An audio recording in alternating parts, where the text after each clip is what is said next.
Question and Answer with Paul Barry. Paul is very generous with his time and as always provides a wealth of knowledge and experiences. Hope you enjoy.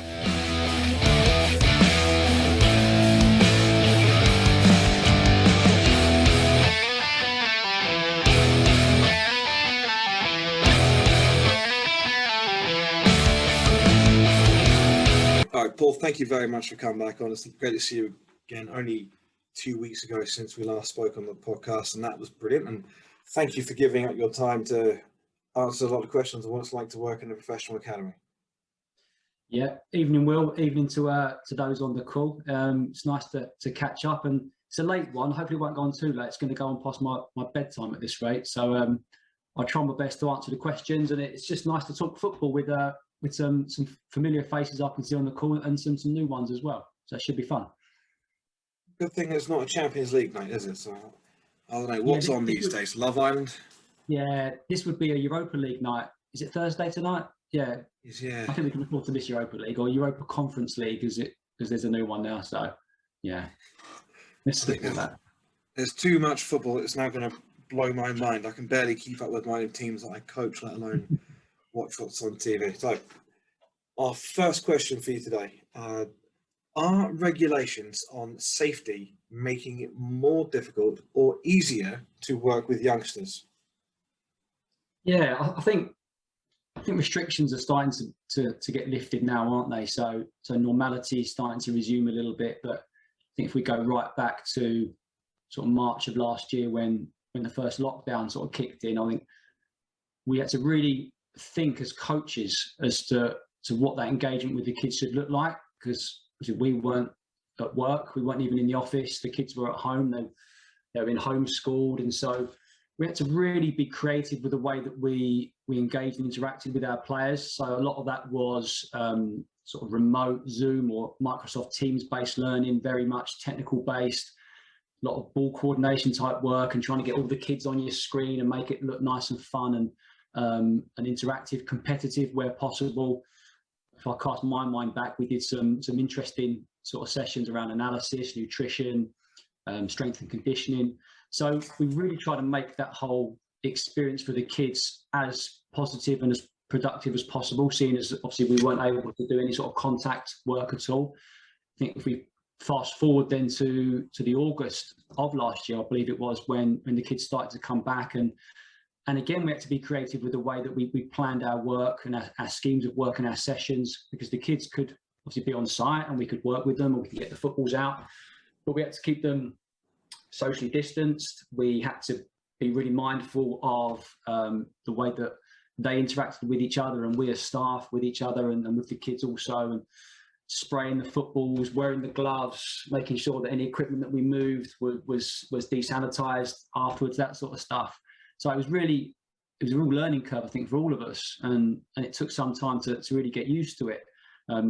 Players and staff getting temperature checked with the little gun on your head and all that sort of stuff. It was all new experiences, and we weren't used to it. Even things like when the kids turn up for training and we give them a little high five or a little handshake, we couldn't do anything like that. It was all elbows or fist pumps or this sort of thing. So we had to almost create a new culture of being with our players, and it took some time. And the sessions initially were very technical based, very ball coordination based, which was good because the kids could almost showcase the sort of things they've been doing during lockdown, which was very ball orientated as well. So we could almost, share that time with them, and they could show us what they've been working on, and it wasn't just on a screen anymore. We could see it face to face. So that was nice for us to be able to interact in that way. But yeah, I think it really took some time to acclimatise to it, and only towards the end of that first phase were we able to start some more match play and getting the kids to do more opposed work.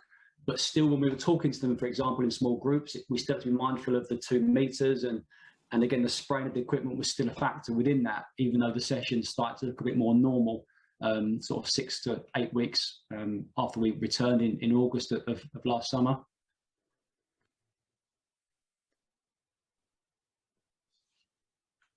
Are you still there? I thought you froze on my end there.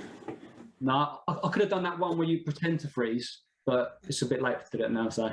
There's a big truck going past outside, made a weird noise, so I thought for a second, is that outside or is that the computer? So On It was a that, very weird time. It was a very strange time, and I think normality is starting to resume now a little bit. I mean, local sessions I'm watching over. I live near my local grassroots team is just over the road, basically, where they train, and sessions look very normal. And there's parents watching, and we look like we've got through it, even though there's still elements of those safety restrictions still in place, I think.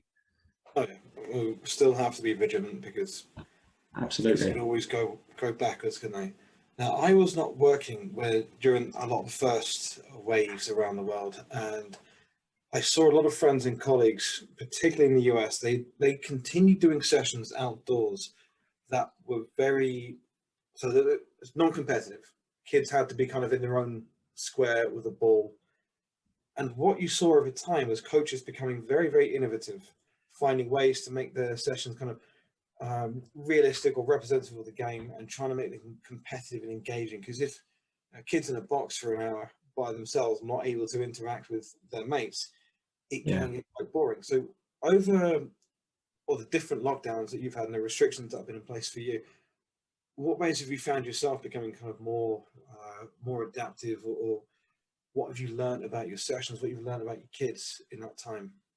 Yeah, I think it really makes you aware of what motivates the kids, and some of them really thrive on the technical aspects of football development and executing football actions with a ball at your feet, and the ball mastery or ball coordination work. Some of them really thrive and get motivated by that. But then on the flip side, it showcases the players that type of training they find quite mundane and quite monotonous, and they can only do that type of work for small snippets of a session maybe, and even their home-based training, their motivation and enthusiasm wasn't quite the same as others. But these are the kids that perhaps they need that almost that playground element of football. They need to be mixing with their friends, and they're the ones that strive and succeed and are more motivated when it's more game-like and it's more game-orientated, and it's matches and it's competitive and it's opposition.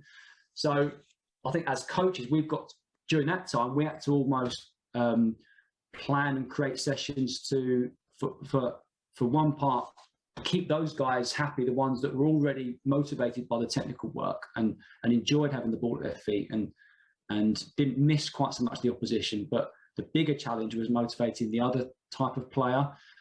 And these are the ones that often thrive on the competition and the element of competing. So if that was the case then of trying to compete against themselves with a particular technique, or if we're working on tap-ups or ball juggling, or when we returned working on finishing, and it was just trying to beat themselves and try and better themselves in certain sort of carefully designed sessions, whether that was number of goals scored, number of ball juggles, inventing elaborate combinations of ball juggling and floor work, and then trying to get as many repetitions in a predetermined set of time. Because these are the kids that want to be challenged and want that element of competition, because they weren't able to compete against each other to a certain extent. It was almost trying to beat themselves, and that's a nice aspect of football as well, I think, to try and be the best version of yourself. And it shouldn't always be about comparing yourself to others. That comes naturally in football because it's a team game, but we're in individual development essentially in a team environment. These kids are little individuals and they're all unique. So we need to make sure that as coaches, I think we develop them individually as people and as players, but try and incorporate that into the team framework. And it's not always easy because some, embrace the team part of football. Others are more individual in their nature. And we need to make sure that we cater for both, I think, both groups of types of player. A lot of players are still very socially motivated, and that was taken away for a lot of them. It does become hard. So our next question then, what part does competition play in your sessions with foundation phase players? Yeah, I think young children or youth of all age, children of all age, and adults, I think as humans, we're for the most part naturally competitive, whether that's competitive individually, like we just spoke about, watching the Olympics recently, and athletes getting personal bests and competing almost against themselves, but of course competing on the world stage against each other. I think competition is absolutely integral in football coaching, and that's at all levels as well, particularly in academies. In my experience, always strive to make the session competitive, always. I think, I mean, we spoke about this last time with PE, didn't we, and school sports days, and that whole, I hate that phrase, non-competitive, because anything you do that's active can be competitive, whether that's you against yourself or you against others, as we just mentioned. But kids need to learn how to win and learn how to lose gracefully, and learn how to win with humility and learn how to compete. I just think it's absolutely fundamental to a young person, and I do think it transfers to other aspects of their life as well. So we shouldn't sugarcoat football development, whether that's grassroots or academy or any level. We should try and make it competitive. But I like the phrase serious fun. So you make it serious, but you can't ever neglect that vital element of making it fun as well. And kids naturally, I think, want to be competitive, and they find that fun in itself. They love that challenge of trying to beat the other team, or whether it's a 1v1, trying to outwit or dominate their opponent. And it's how they learn. It's how they reflect and learn, by giving them those challenges, I think. There's a good self-reflection element to it as well. To know what your score is gives you something to work on for next time. And you might not be the best now, but could you at least be better than yourself? And I try and tell my players that the only competition you have to be worried about is your previous performance. Yeah. Especially with kids, they all grow at different rates, don't they? But as soon as you teach a kid to count, you should expect them to be competitive, because they're going to see their scores. They're going to see where they finish in a race compared to others. They're going to know this kind of stuff. But I mean, as coaches to manage that. Yeah, in academies, we've got Christian, one of my good friends, on the call tonight. He was with me at Arsenal for some time in strength and conditioning. Fantastic practitioner in the strength and conditioning world, and we shared many an evening doing fitness testing with the players. And so that was doing their speed test, their vertical jump test, so their power, how high could they jump, obviously their heights and their weights. But the kids naturally want to know who the quickest was in the group, or where their time sat within the group, who could jump the highest, who had the best hang time, who had the quickest acceleration over 5-10 meters, who could sustain it over 30. So they're naturally inquisitive kids, aren't they? And they want to know where they're placed within that hierarchy, so to speak. And I think it's important that we promote that, because of course in academies there's going to be, as they get older, comparison. From our perspective, when we talk about retain and release, for example, at the end of each season, we are comparing the kids against each other. But they want to know where they fit within that hierarchy as well. And that's part of our role, to help those that perhaps are at the sort of the lower to bottom end of the group, to keep them enthused and motivated, but to not neglect the ones that are at the top as well, and constantly look to challenge those guys, because you can sometimes forget about the ones that are right at the top and think, oh, they're going to be okay. The really athletic ones, the ones that have got high technical ability, great tactical insight.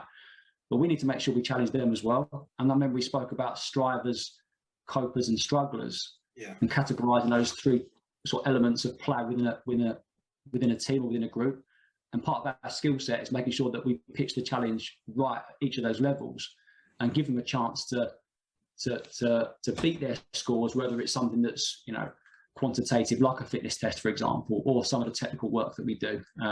So yeah, I think that's really important. But what's even more important, I think, is we don't stress the outcome of it as being the most important bit. We really put a lot of value on the process of getting there, the effort it takes, the resilience it takes to deal with a difficult moment or a disappointment of perhaps not scoring as high as you'd like. And it's that praising of the effort over the ability, isn't it? And I think that process is so key with the young ones, that we shouldn't be outcome driven. We should be process orientated and drip feed that sort of info into the kids. And then they start to get it as well. And they acknowledge that they get positive feedback through sheer hard work and determination. And if the outcome at the end of it is success with a score or whatever the case may be, I think that's just a bonus, isn't it? As you say, process oriented rather than necessarily outcome oriented, but we have to kind of live that and embody that ourselves. So move on from that. We can't say that to the kids. We can't say all that to the kids, that message, and then come Sunday when we've done 2 or 3 training sessions and our whole persona changes on the touchline, and we're the ones patrolling the touchline or creeping onto the pitch and trying to coach every pass and be really dictatorial and command style with the way that we're teaching the kids. You can't flip that. I think you've got to. I treat match day as an extension of the training week, and if the kids see that Monday, Wednesday, Friday, we're this sociable, question asking type of coach, and then come Sunday or Saturday, we change hats completely and our whole persona changes. I don't think we're doing the kids. I think we're doing the kids a disservice. We have to be consistent because they're bright kids, and they'll think, well, why is he acting like that now? Just because we're in a game. And I think that permeates into them, and that can breed anxiety and fearful sort of approach to the way that they play. So it's really key that we're consistent, I think, as coaches. Absolutely. I've seen a lot of coaches that would teach lots of dribbling moves, but then would discourage it in games. So here's how you do a step over, here's a Cruyff, here's a drag back, but don't do that there. Don't do that here when you're under pressure. Don't do that. Yeah. I've just come from an AGM where our message, our ethos as the club has been about participation, fun, enjoyment. Right, Dave, under 10s, how's your season gone?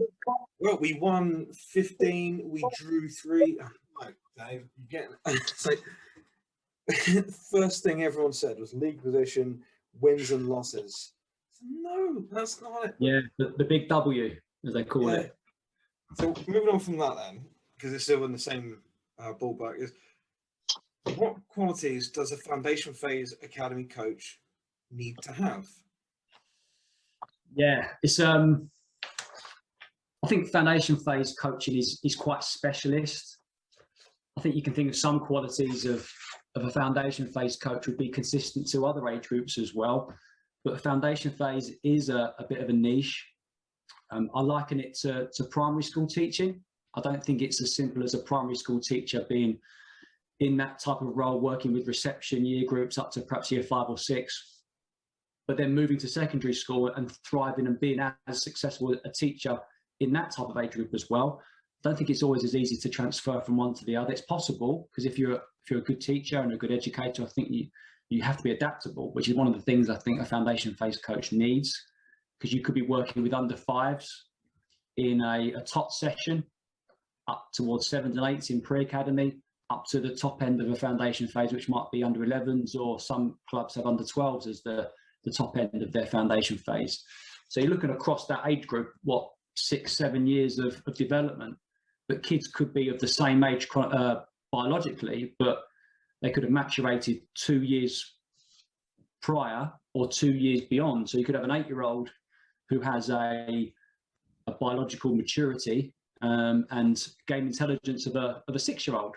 But you could have an 8-year-old who's matured 2 years more and perhaps has that mindset or physical approach of a 10-year-old. And you have to be able to cater for that as a coach as well. So to be flexible, adaptable, to understand age differences. I think any coach needs to be a student of the game. I think we need to know tactically at the game. We need to understand the game. But that comes later, I think, when you're working with those youth development phase age groups, when it goes more into 11v11 and you need to know your X's and your O's. Prior to that, I think, and I mentioned this to you last time, that coaching is about connecting. It's about connecting and communicating. And I think we as coaches, particularly in the foundation phase, we can't think of ourselves as problem solvers. We need to be problem setters.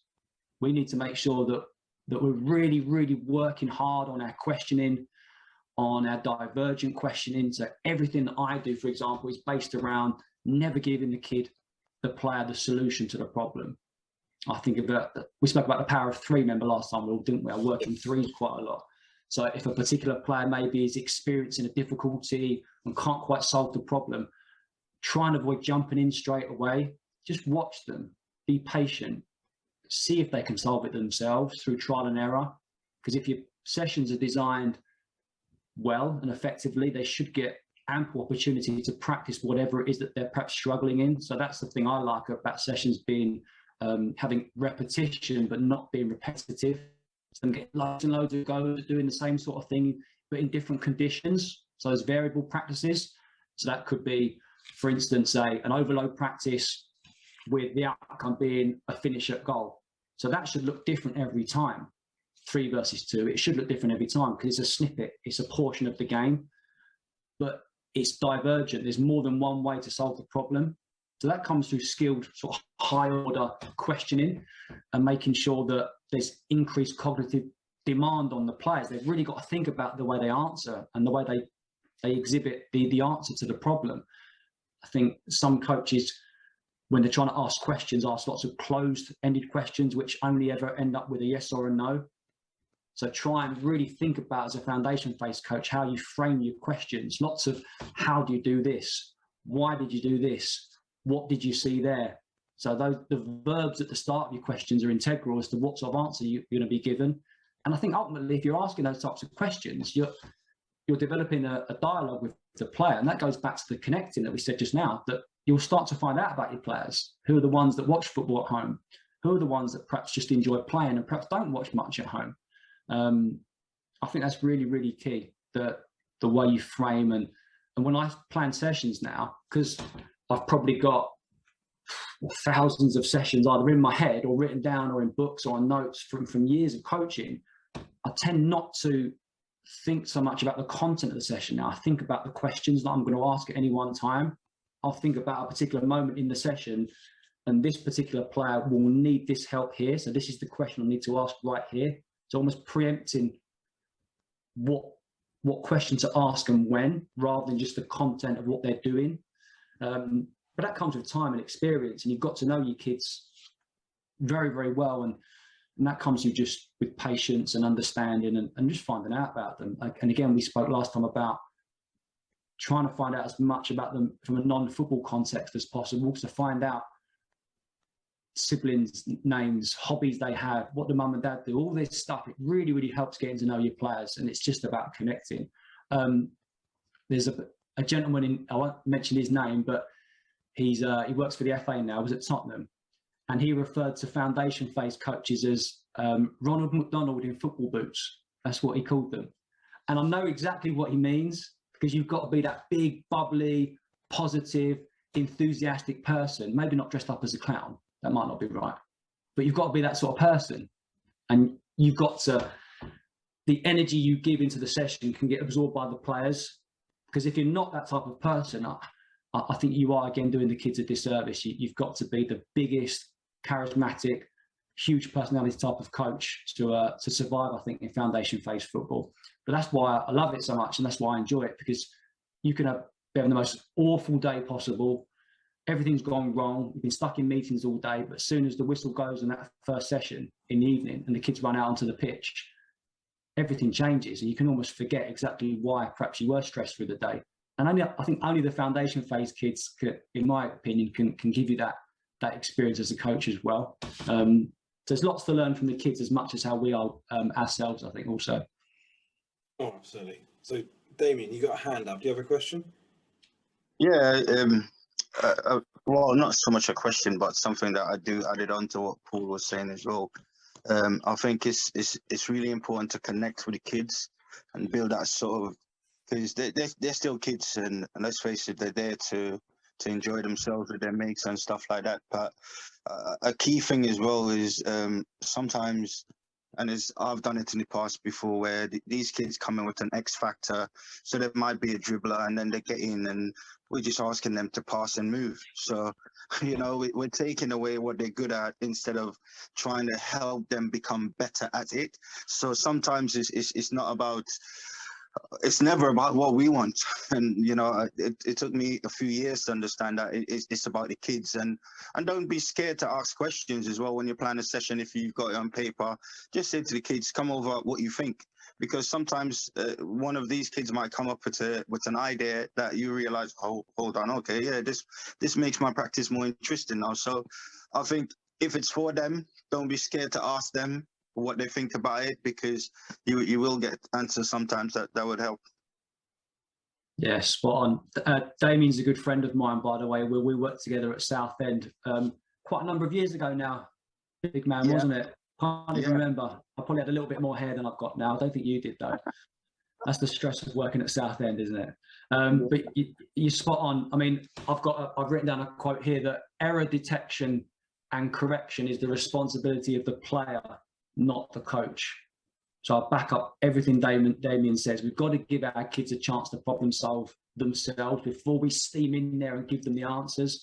So going back to what I was going to mention about this three-way process, watch the player. Can they self-correct? Give them time.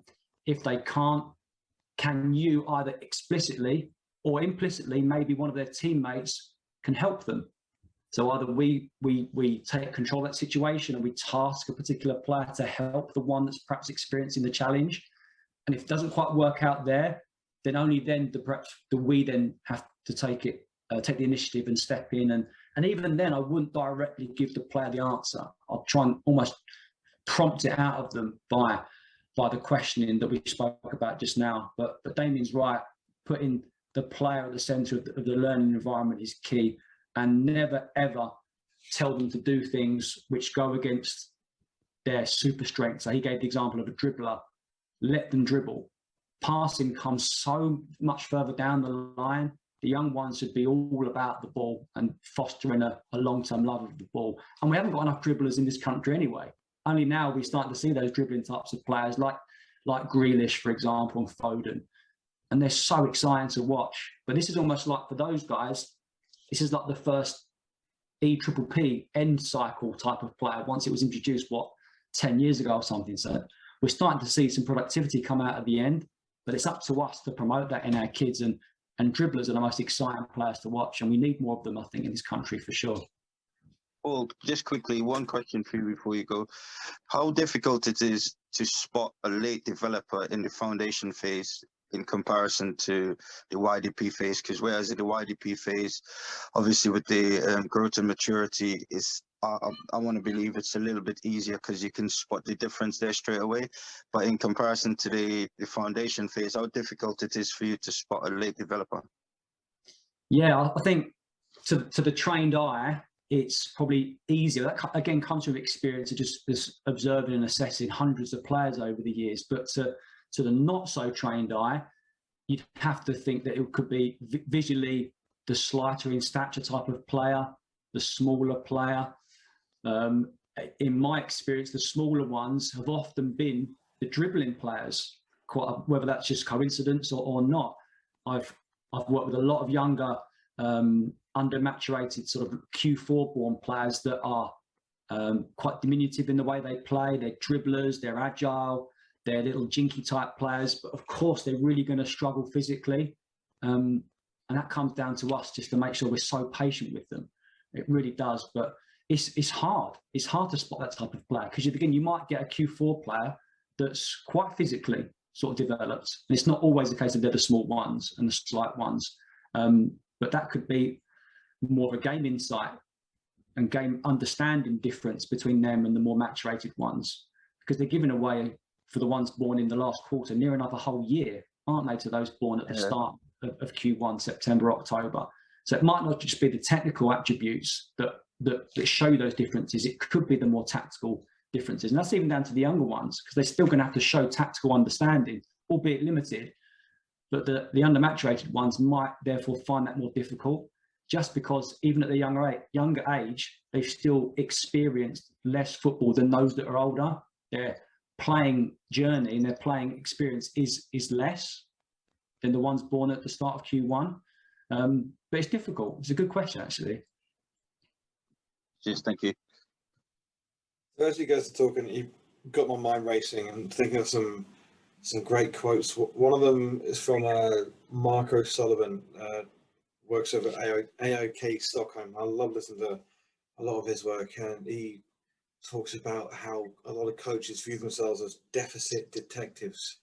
So he's looking for something wrong to correct rather than something good about the kid that we can make better. Also, that we have to see ourselves as like session architects.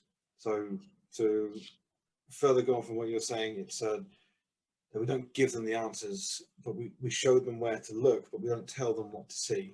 So we're creating problems and trying to get them to solve them. So you've talked a lot about what makes an effective coach.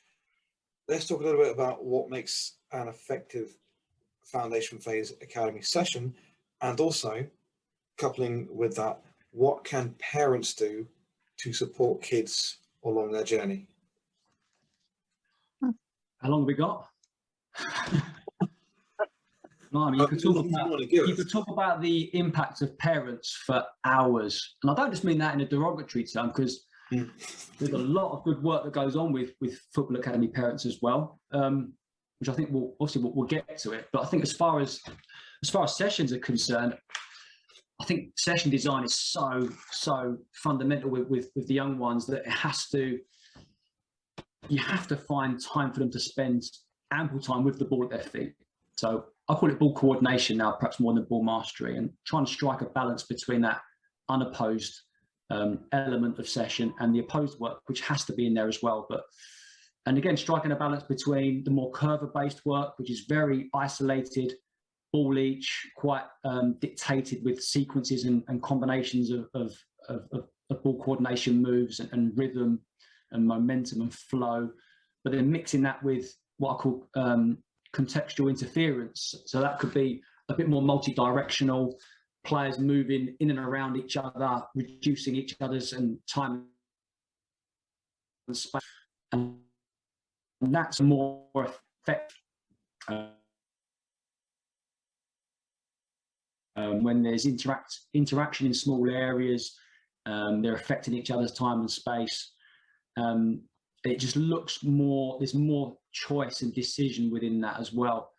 I think we have to really prioritize that type of work with our young ones, and whether that's at the start of your session when they're fresh, or ideally sometimes at the end of the session when they're tired physically and psychologically, to try and then go back into ball work individually. Then that really stresses them, because it's all well and good doing it when they're fresh in their mind and in their body, but try and task them when they're tired after a 2-hour session that has involved lots of games, for example, and then you're really going to be challenging them to still execute those actions with high level technique. But I mean, going on to other aspects of the session, I like sessions that at these age groups look chaotic. They look controlled but chaotic. So that element of playground. I've done sessions, for example, last season we did a whole training week, and we didn't put bibs on the players, for example. So that's a classic one, isn't it? As soon as the kids arrive, you stick bibs on them. You're the blue team, you're the red team. But I started talking with my support coach for this moment I'm talking about, and we decided to just for that week not put the kids in bibs. Because if you think about it, if you're trying to recreate that element of street football and playground football, they're not going to differentiate between each other there by colour. They'll just know. They'll just know it. They'll know who's on their team. And that's what I think foundation phase football should look like. That the kids know what they're doing, but for a bystander or a parent or an onlooker or even another coach to watch that session, they may think, what is going on there? It just looks too chaotic, too messy, too untidy. But that's where the real deep learning goes on, because kids have to get their eyes up. They have to become aware. They have to appreciate time and space, and they have to know who their opposition are and who's on their team and the conditions and constraints within the game. So on occasion, sometimes be adventurous and risk-taking enough as a coach to go against the grain a little bit, and not always think your session has to look clean and tidy. If someone says to me, what was going on in my session, it looked like absolute mess and chaotic, I'll take that as a compliment generally, because I think it's been planned right. And just ask the kids what was going on. It's not up to me and the parents whether we think we know what's going on. It's up to the kids. It's their session. So that's just an example of how you can really breed and provoke creativity out of players by not making it look organised. Kids football should not look organised. It should look loosely structured. It should look fun. And I always try and instill and try and make it look like that playground element of football, because that's where we learned as kids, wasn't it? And that's where I think school football and break times and lunch times, I don't think it's quite what it was. So if we can bridge that gap and make our sessions look like that, then their kids aren't missing out in any way. Oh yeah, one of the worst complaints, but somehow biggest compliments I ever got from a parent was when she was complaining, said, all I ever do is play games with the kids. So yeah, because the things we do look like football because we got to do football to get good at football. Yeah. And she was expecting like a lot of lines, a lot of instructions. And I thought, we don't just play a game. There'll be conditions, or there'll be overloads, or it will be a phase. But if you think that it's just games, then probably I'm doing a good job, because it looks like football for the most part. So I want to ask you a question. So what you've done here is effective. But most effective thing I've ever done for engaging parents was to actually take the parents on the pitch and put them through a session, so they can then understand why. And I'd introduce them to like teaching games for understanding, and like gamification, constraints-led approach, and that kind of stuff. And just to say, look, we may be doing a 4v4, but if I make the pitch longer, it's a 4v4 on counter-attack. If I make the pitch wider, it's a 4v4 on changing the point of attack. If I use a target player, then we're looking at all sorts of different things here. Just by simply manipulating one or two things, we're still doing a 4v4 in a box or a rectangle, but it's now working a completely different topic. And they got it within about an hour of simply doing handball, futsal, and small-sided games. They then got it. So, can we do this more? I see why my kid enjoys it. Yeah, because football's fun. And if they're not enjoying their session, you're probably not doing enough football in your session. So what kind of things have you done effectively in the places that you've worked to engage parents and get them on side? Because once you get them to, try not to be mean, but once you get them to shut up and leave you alone, life becomes so much easier. So what have you done to help? Yeah, I think you can go one or two ways as an academy person working at a football club. You can either embrace the parents and use them to your advantage, or you can stick a barrier up.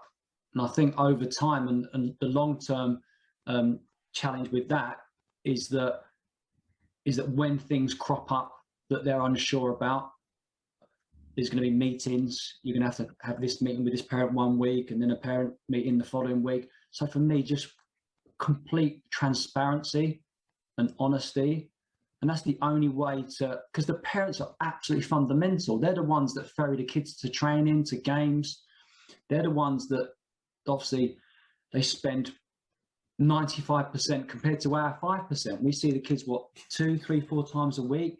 The parents know them inside out.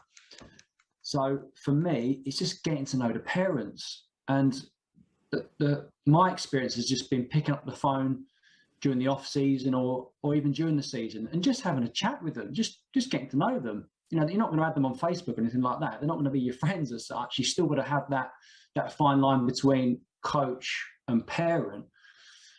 But they're absolutely, getting them on side is absolutely integral. It really, really is. And so finding out about them, what do they enjoy doing? What do they do for a job? Why did their son or daughter get into football? Did they play? And just take an interest in them. And before you know it, you're developing a real strong rapport with these parents, because ultimately it's all about the player, isn't it? The player's the most important person, but the parent plays such an active role in that. One of the things, and I notice this with parents a lot when I'm out with my kids, for example, and we go, say, the soft play centre or to swimming, this phrase of helicopter parenting. I don't know whether you've heard it recently. And it's these parents that just are constantly on their kids, and they're just so demanding of them, and they'd never give them any time and space. I mean, example, took the kids, got two daughters, 12 and 6, took them to swimming down the local swimming centre. And, they're old enough now to sort themselves out. So they had their own cubicle, they got themselves changed, they had to pack their own bag, get their goggles, swim hat, all the rest of it. And I was in the cubicle next to them. And there's a dad in the one next to mine, and he's absolutely bombarded his daughter with questions. Have you got your goggles? Have you got your hat? Where's your towel? Have you got your pound for the locker? And I'm like, just leave the kid alone. Just let her make her own decisions. If she walks out to the pool and she's left her goggles in her bag, go and get them. All right? She'll remember that for next time. But these helicopter parents that are just on their kids all the time, these are the ones that we need to help from a football perspective, because you see it for sure in football. Helicopter parents in football is massive. Give the kids some space. If they make a mistake, that's absolutely brilliant. If they forget their shin pads for training, no problem. I very much doubt they'll forget their shin pads again, because what we don't want is to just mask that and say, get to the kit man to go and get them another pair. Do you know what? You forgot your shin pads. Sorry, but you can't train tonight. can't train, it's unsafe. They won't do that It's again. me actions. They won't do that again. And the ones that say, oh, my dad or my mum forgot to pack my water bottle, or my dad forgot to pack my shin pads. It's like, your dad isn't training with us. Your dad isn't wearing those shin pads. You are. Take responsibility.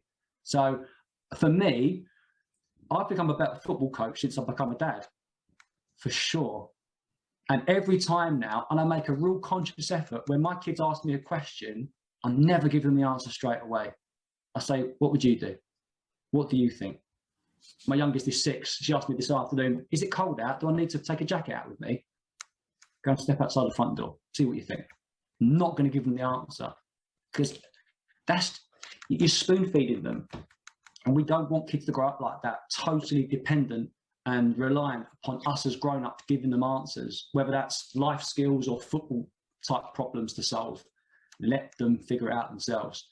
And if we can get into the parents to help them with that as parents, that's certainly going to help us as football people as well. At the previous club I was at, they piloted something that was really good. They called it Live Like a Champion. So basically what they did was we got the parents in, and we had the analysts and all the different people from the multidisciplinary team come and speak to them about what it takes to develop a player. So a little more insight than they would have seen before. And then it just started asking them questions and just getting to understand them a little bit more. And then obviously what we found as well, there were always 2 or 3 alpha dominant parents who just wanted to answer everything and didn't give anyone any chance. And quickly you recognize that they were the ones, if there was to be some sort of something brewing, they would always be the ones that sort of started it and trying to force it into other parents. So what I suggested, and I was speaking from as a part-time coach at that time, I'd say to them, when I see the parents and I say, how are you, how is it there at work?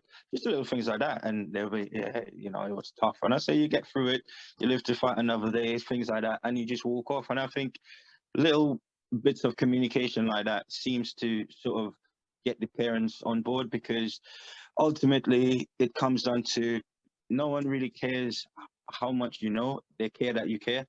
Yeah. So, and if you can get that sort of side right, I think it makes that sort of transition or that communication link between yourself and parents a bit easier. And just going back to the question quickly that you asked earlier about what makes an academy session, for me, I think as a coach, and Paul alluded to it earlier, I think if you're a coach and you've planned this session, you can plan a brilliant session on paper, but if you go out there with these kids in foundation phase and you're not buzzing, they're not going to buzz, because they feed off your vibe, they feed off your energy, and if your energy is dismal and it's downbeat, obviously I think the session would be like that, because our players, they are a reflection of us, and what we see in our players is that's who we are. Yeah, I heard a podcast with Michael Beale, who's the Steven Gerrard's assistant at Rangers, and he's got a whole multitude of different experiences overseas in South America and working with foundation phase players, perhaps at the start of his coaching journey. And I really like what he said. He said the most effective, proactive, positive sessions are often the noisiest ones. And there's an atmosphere and there's a buzz and the kids are laughing and even arguing with each other and they're questioning this and they're questioning that. But there's an atmosphere and there's a buzz, like Damon's just mentioned there. That's when sessions flow and there's loads of cool learning that goes on. What you don't want to see is a session that looks mundane, the kids look disinterested, the coaches stood there with a very serious sort of arms crossed and very stern looking, and come on, ease off. There's plenty of time when you get older to sort of adopt a more stern approach, perhaps when you're playing for 3 points on a Saturday afternoon. That's where there's real pressure. Let's ease off a little bit. And I like that. Noisy sessions. I think that's the future. Aye. Oh, yeah. But that is the archetypal coach that we feel we have to adhere to in order to appease the perceptions of people that don't quite know what they're talking about. So when it comes to that, a few clubs I've worked for, their policy has been, so you follow your curriculum, you send out a weekly topic. So this week we are working on playing out from the back. Here's a couple of videos of teams doing. I've got my go-to clips on a YouTube playlist, but what it would do, particularly effective in the US where they didn't know much about football, the only way that they could measure success was through wins, losses, and league positions. And so if we're a crap team, by the end of the season, we're less crap. That's pretty good, right? And trying to get them to frame it in that way. Don't look at the overall big picture, because whether we win or lose depends on, well, firstly, which of our kids are available today, which kids are available in the other team, whole range of factors. Like kids get out the wrong side of the bed. But look at it, like today, or this week, we looked at playing out from the back. How well did we do at that? And by giving them the videos, the parents were then educated about what football was supposed to look like. And so they started to become more like champions of those topics. They would get quite into it, not in an overbearing kind of way, but they'd come up to me after, I see what you guys are doing. That thing in that video that you sent and that you worked on Tuesday night, that came out in the game a few times. Yeah, it did. That was really cool. Yes, that's the process. And so the conversation was no longer about wins, losses, and league positions. Yeah. It was then about learning objectives. And one of my favorite ones I sent all the time is a great clip, series of clips from Adelaide United in Australia, just pinging the ball around. So it doesn't have to be just Barcelona doing it. Right? Even our under 12s can do this if we teach them right. So it framed it in a very different way for them. I'm conscious of your time because we're coming up on an hour. So if you don't mind, what you're saying, just to interrupt, just what you're saying is spot on. It's achievement goal theory. It's achievement goal theory. It's either you're task orientated or you're ego orientated. So either you want to excel just for the internal satisfaction and pride of mastering something because it makes you feel good, or you're participating in sport or whatever the case may be for your own ego, for extrinsic reward, for getting lauded and getting plaudits and getting constant praise all the time.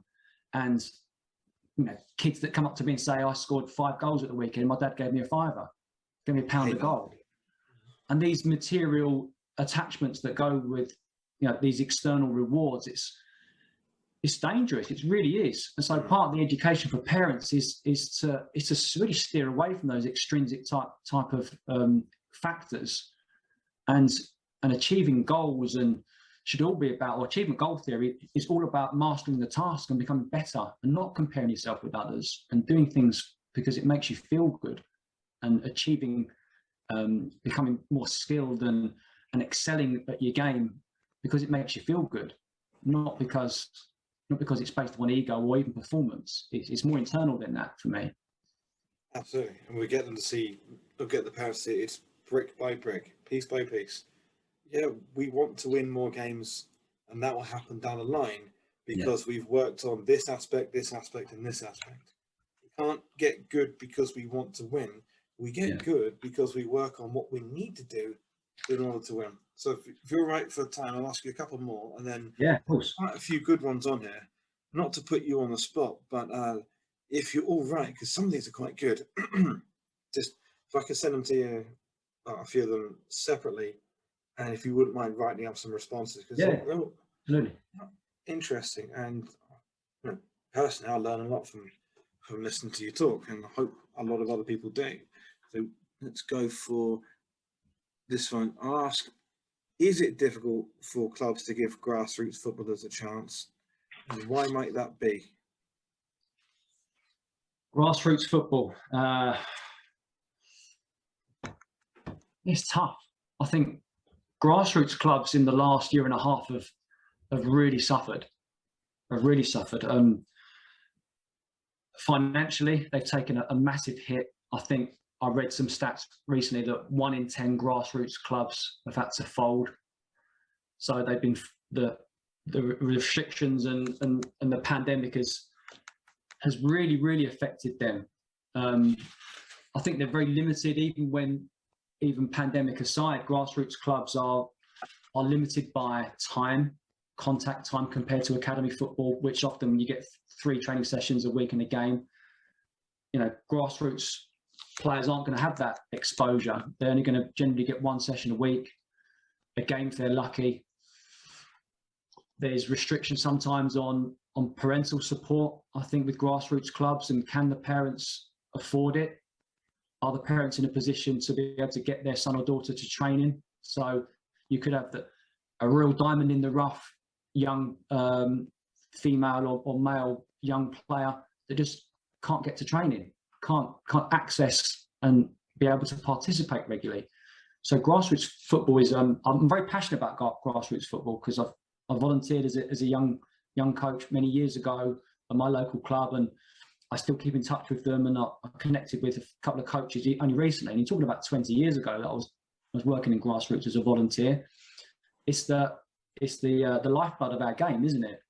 And I think even when you experience in academy football, you can't neglect and forget about where you came from. And I'm trying to organise some coach education workshops with my local grassroots club, and I delivered a session last Saturday for the team that I used to play for just down the road in my village. So I did a session with their under 16s, and I played for them, 25 years ago, whatever it was. So you can't ever forget where you came from. And we all came from grassroots, whether that was as a player or as a coach. But there are difficulties, I think, that come with grassroots clubs, and particularly with the landscape as it's been for the last sort of 18 months or so. So if it's we'll paint a scenario here. Summertime, it's the trials, you're looking at a bunch of new players come in. From the point of view of the academy recruiting the new players, is there in some cases a stigma towards grassroots players, or would you always go for players that have been released from other academies, or do grassroots players get a look in? My personal opinion is that grassroots players should have equal opportunity and should be treated in the same way that a released player, for example, from your local Cat 2 club, and you're perhaps the Cat 1 club. You should treat both with equal respect. And you know what? Sometimes we've had grassroots players come in on trial that haven't been in the system. These could be kids of any age, so they could be foundation phase, or they could be mid to late teenagers that just haven't had that opportunity to play academy football. Sometimes, not always, but sometimes they're more creative, they're more fearless, because they've not had that coached out of them, which some academy systems can do. They can coach, like Damien alluded to it a little while ago, about we coached the dribbling out of our dribblers sometimes, and we try and get them to pass the ball too early. Sometimes with these grassroots players, they play with such freedom, and they haven't had the access to the coaching that others have had. But that's not always a negative thing. And we have to embrace that type of player. And it's not a foregone conclusion that you get to 15 or 16 that you're not going to make it. We've seen many, many examples of players of that age make it, either from non-league or the latter end of the youth development phase from their grassroots club. I mean, Jamie Vardy, for instance, went through many releases, played non-league football, to then end up playing in the Euros and win the Premier League. So it's never a lost dream, is it? At all. So I think grassroots players of any age, in my opinion, and from a talent ID perspective, should be treated without doubt with equal respect compared to a player that's perhaps played elsewhere and been released. And of course, you're going to look at them as well because they've got academy experience and know the system. But you shouldn't prioritise one over the other, without doubt, for me. But does it happen that way sometimes? Yeah, it does. It does. Because you get some so-called talent ID experts that will maybe, and again, I'm only talking from my experience, I'm sure there are exceptions to the rule, that will almost disregard the grassroots player. And it's that unconscious bias again, isn't it? Because as soon as you see the word grassroots, you perhaps think uncultured, hasn't had access to the coaching, going to lack game insight, won't have had as much ball contacts throughout their young life to this point, so they're going to be technically deficient or to a lesser extent than the academy player that's coming in to go on trial. Just watch them, just give them a chance. Give them 6-8 weeks. And sometimes they might surprise you, these grassroots players. I've seen grassroots players surprise many a senior manager, but we've seen the positivities and the glimpses of potential earlier on.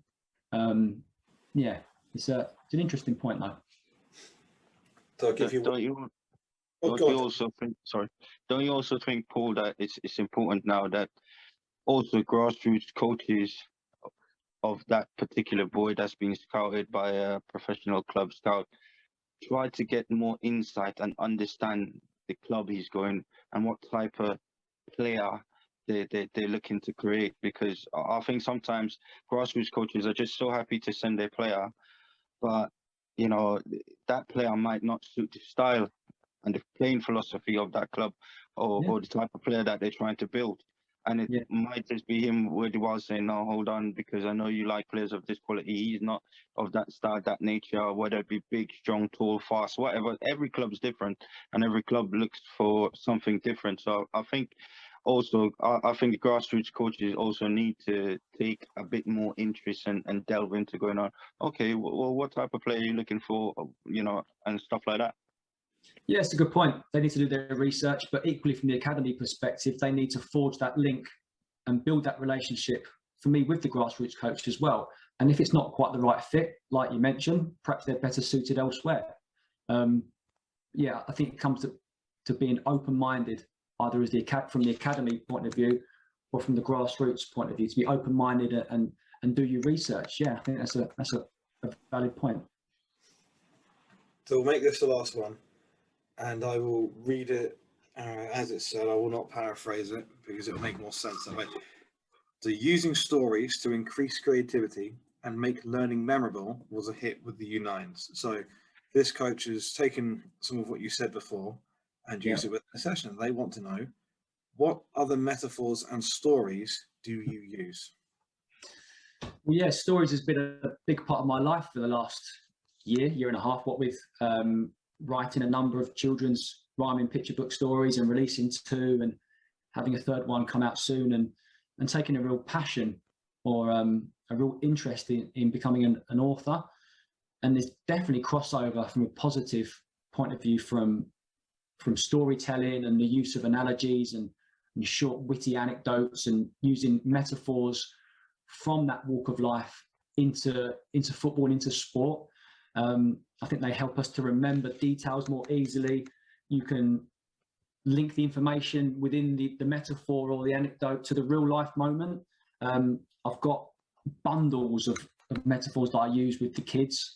It's probably going to take too long to go through all of them, but some of the ones that I've used recently and try and link them to a moment on the pitch would be, a recent one. I told the kids at football a story. Well, it's only a very short story about taking my daughter to Southend seafront, taking her on the beach, bought her some chips.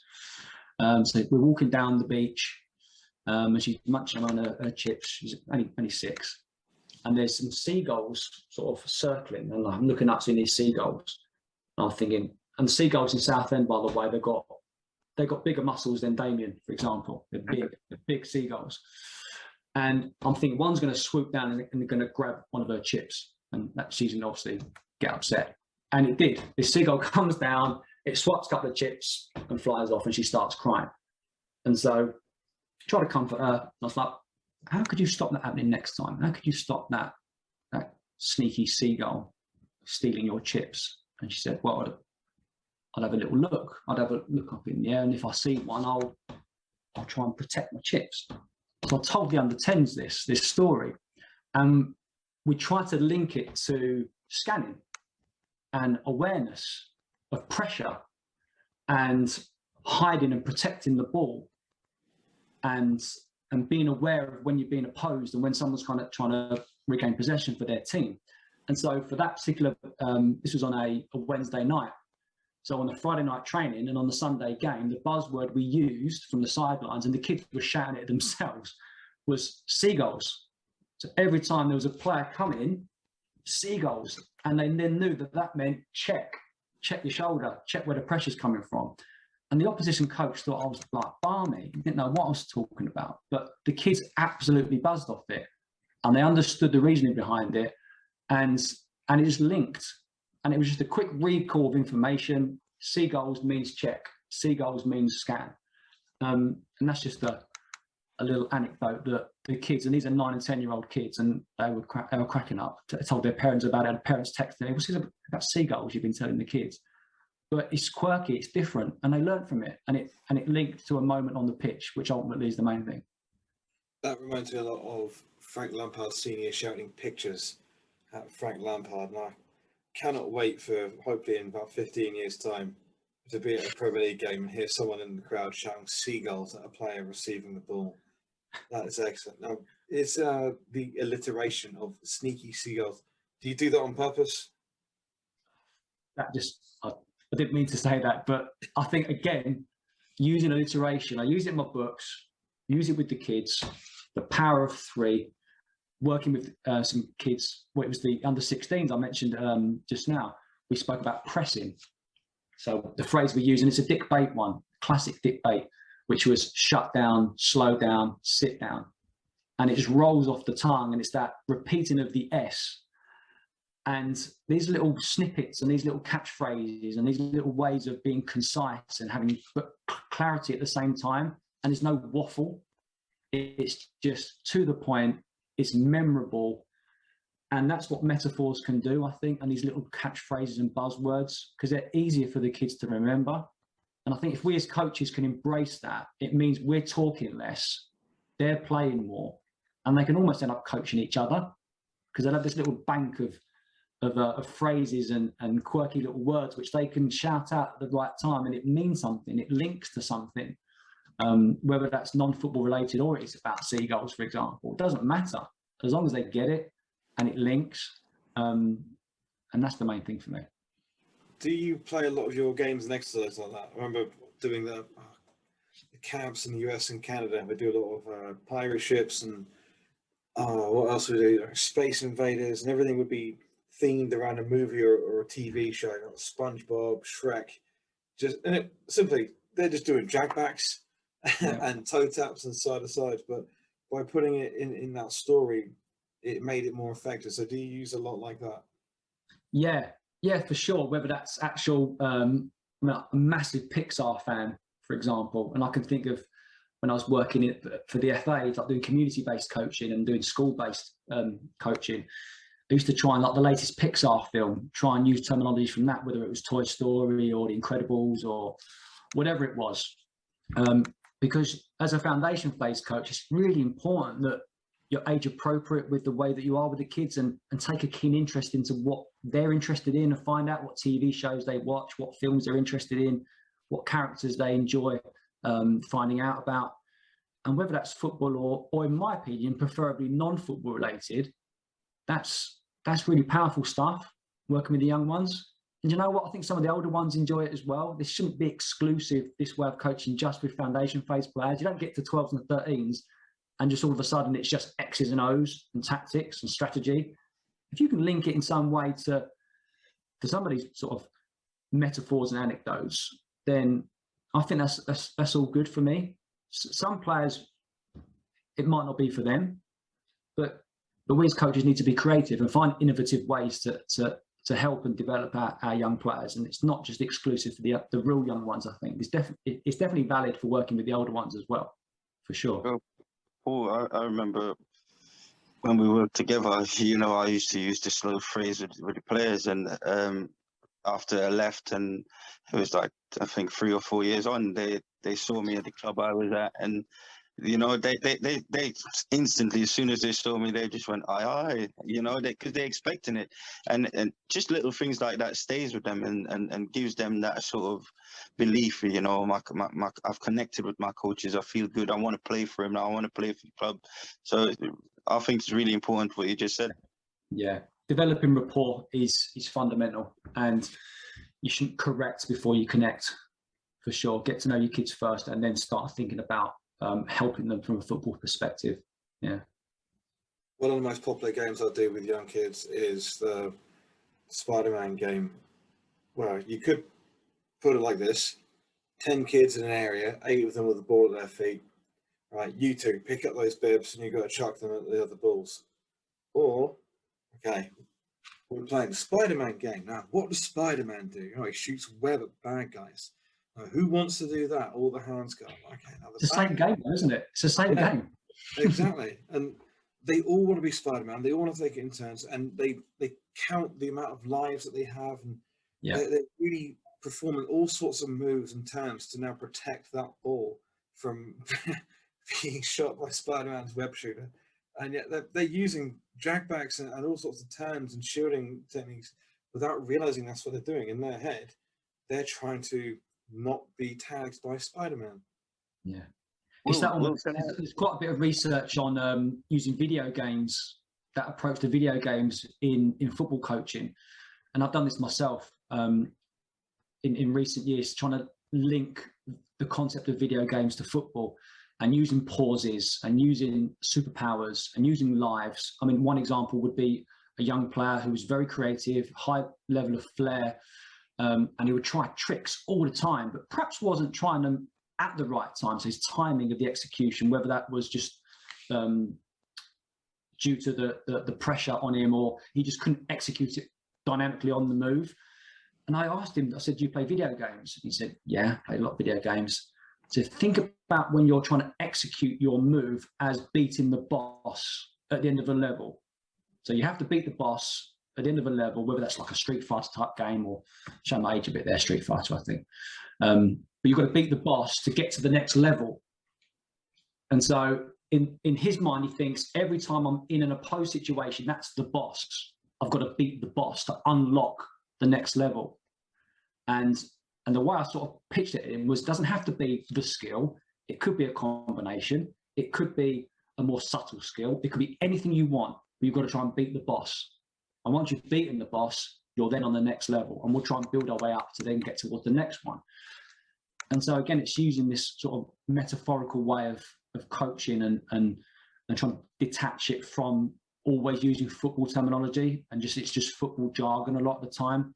Let's get attuned to the way these kids think and what they enjoy doing away from football, and link it back to the game, and see if we can produce some positivity and some proactive cognitive development, I think. Because it's all about this, isn't it? It's all about their decisions. It's all about the way they learn and think. So yeah, that's the use of video games, I think, is a really, really cool way of coaching. Absolutely. Damien, what did you want to say? Yeah, and I was just going to say to yourself and Paul, I think, I like what you just said, that I think the kids in the foundation phase, they're super competitive. Like you said, they want to keep their points. They always want to win. And then I look across to the YDP phase of it, and even though they're competitive, but it's less enjoyable for them, because they're competitive because I just want to get the next thing. Whereas when they were in foundation phase, they were competitive but having fun and enjoying it. So it's like almost you want to see the kids, that they transfer that bit of foundation phase with them, that when I'm competitive, let me be competitive and enjoy it at the same time. And I think they will flourish more and they would get more. But it's, how do you find that sort of way to get that into them? And I think it's really important that they understand, not because I've moved on from foundation phase to YDP phase, I'll just forget about foundation phase like it wasn't important, because I still think there's elements from the foundation phase, if they take across with them into the YDP phase, would make them a better YDP player. Yeah, great points. Yeah. So Nathan's given us a good example in the chat. Nathan, why don't you come on and tell us a little bit about that? Yeah, hi everybody.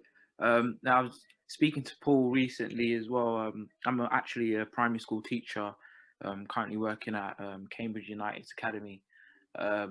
So I was having a look at the way you can use stories whilst you're coaching, and I used two which he spoke about previously in a podcast. I think the first one was the fireworks for your creative runs off the ball, and then the other one was give them half the cake or half the pizza, and we just made up one. What would you rather? I asked the kids, what would you rather use, cake or pizza? And they said cake.